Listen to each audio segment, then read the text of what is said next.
Today, are we being lied to?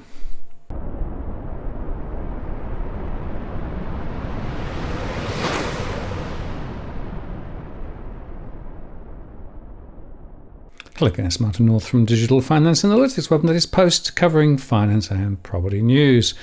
Well, the currently running Senate inquiry into bank branch closures has flushed out that while banks are claiming they're following their customers into a digital future, actually they are rather setting that agenda, removing ATMs and branches and forcing people to go digital, whether they want to or not. And some banks have all but admitted they're fudging the figures to buttress their strategy, never mind the impact on real customers.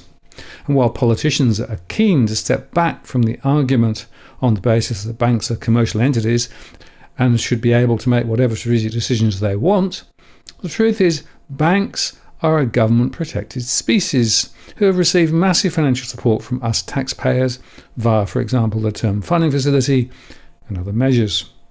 And to reinforce the argument that we're being lied to, according to a news.com.au exclusive article, a former ANZ employee has alleged that the bank is forcing customers out of branches and then using their absence to justify branch closures.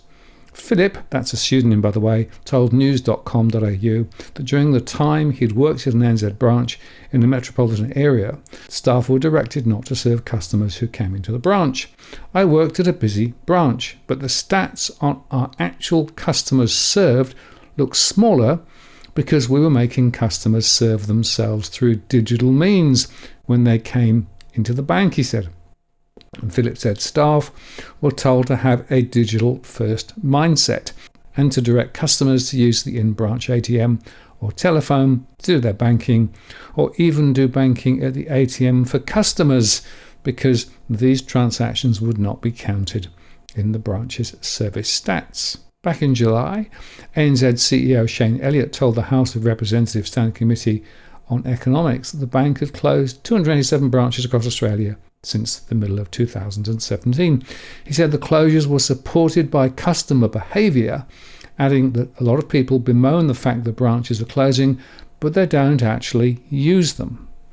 I mean, clearly, we're running a business here, and we want to be interacting with our customers as much as possible, Mr. Elliott said.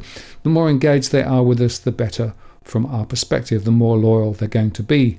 So we have a vested interest in being able to service customers in the way they want. And he claimed that around 90 to 96% of all ANZ transactions were being done digitally. But Philip said he questioned the validity of the ANZ stats. When you're pulling the amount of services in branches to encourage people to go online, of course, it's going to look like people want to go online, Philip said. These stats are inherently fudged. They're being driven by directives from management to frontline staff telling us we can't assist customers with certain services in branch and that they must use the ATM, the internet, the app or the call centre.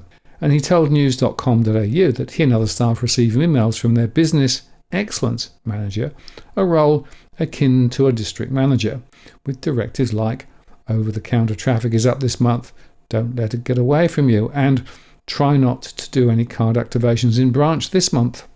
And he added that some other directives were delivered verbally, such as that all transactions under $1,000 must be done using an ATM.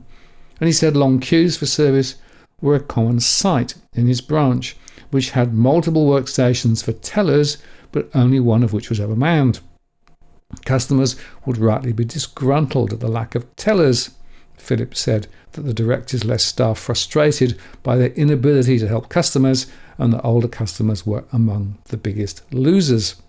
When an ANZ branch in a neighbouring suburb was converted to an assisted services branch with no tellers or cash services over the counter, he said his branch would receive a massive influx on pension day of customers with old school passbooks.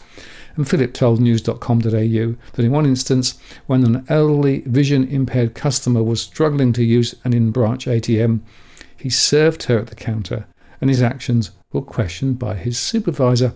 My supervisor directly said to me, if customers want service, it's on our terms.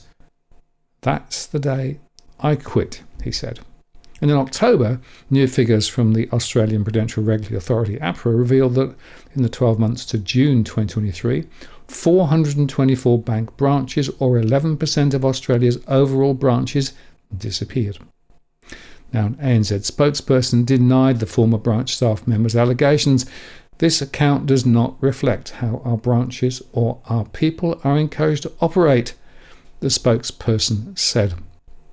To which I reply, yes, but if you look at the evidence as provided by the banks to the Senate inquiry and to the other conversations that are going on, because we know that some other banks have actually all but admitted that they've fudged the figures, this is more likely to be true than not. And certainly, as I speak to people who have been queuing in branches because they need to use branches, the queues are getting longer. And of course, we also know that from evidence given to the Senate committee, other banks are also fudging some of their numbers. So we need to get to the bottom of this. I think that the banks are spinning a yarn where in fact they are really forcing people out of branches and onto digital platforms because it's cheaper for the banks, never mind what it does for individuals. And as I've highlighted before, people are having to drive very, very long distances now, particularly in regional areas and rural areas, just to get access to branch services. And as this trend continues, the travel times and the security risks will also increase. So yes, we are being lied to, and the latest from news.com.au just underscores this. I'm Martin North from Digital Finance Analytics. Many thanks for watching, and I'll see you again next time.